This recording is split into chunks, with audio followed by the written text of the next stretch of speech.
आज हम लोग कुछ नए वर्ड सीखेंगे, क्योंकि इंग्लिश अगर हम लोग बोलना चाहेंगे ना, बोलना चाहते तो सभी को मतलब बहुत ज़रूरी है कि वोकेबलरी आना चाहिए। और कहीं ना कहीं मैंने भी देखा है कि हम लोग सेंटेंस जो है अच्छी तरीके से we can't make a proper sentence just because of lack of vocabulary. So that's why today we will learn some new words. Without delay our time, let's start. Our first word is adhere. adhere adhere का मतलब होता है follow. अगर इसका हिंदी में जो मतलब देखेंगे, इसका हिंदी में मतलब होता है अनुशासन करना या पालन करना। अगर आप इस कंपनी में नौकरी करना चाहते हो तो आपको कंपनी की नीति का पालन करना चाहिए। If you want to work in this company, you should adhere to company policy. Adversity.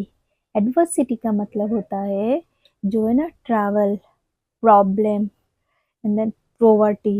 Yes, अगर हिंदी में इसका मतलब देखेंगे वो है विपत्ति एंड देन यस मुसीबत। विपत्ति इंसान की धैर्य को परखती है। Adversity tries one's patience. Adversity tries one's patience. Ancient. Ancient का मतलब होता है इफ आई टॉक अबाउट, अगर इंग्लिश में इसका जो सिनोनिम है वो है ओल्ड। अगर हिंदी में देखेंगे तो इसका मतलब होता है पुरातन, प्राचीन।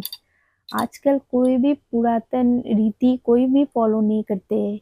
Now nobody follows ancient custom nowadays. Nobody follows ancient custom nowadays. Approximate का मतलब होता है लगभग। अप्रोक्सीमेट लगभग, अनुमानिक। क्या आप इस ड्रेस की अनुमानिक कीमत बता पाएंगे मुझे? Can you tell me the approximate price of this dress? Can you tell me the approximate price of this dress? क्या आप इस ड्रेस की अनुमानिक कीमत बता पाएंगे मुझे? Can you tell me the approximate price of this dress? Associate, इसका जो सिनोनिम है वो है कॉलीग।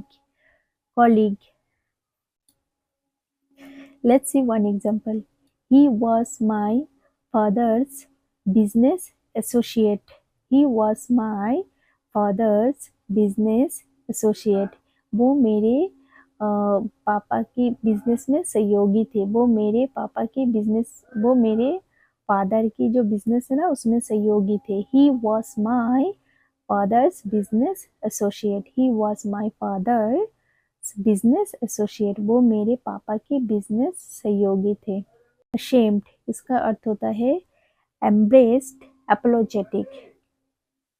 हिंदी में इसका मतलब है शर्मिंदा, लज्जा। बहुत ही शर्मिंदा है पार्टी में हुई अपनी गलत व्यवहार के कारण।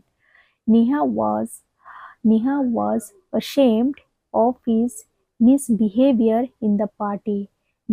असिस्ट का मतलब होता है हाथ, हेल्प, कंट्रीब्यूट, हाथ बटाना।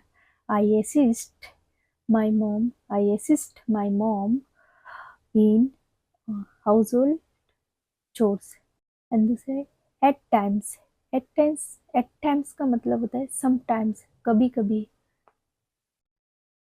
Eight times I realise I am not lucky.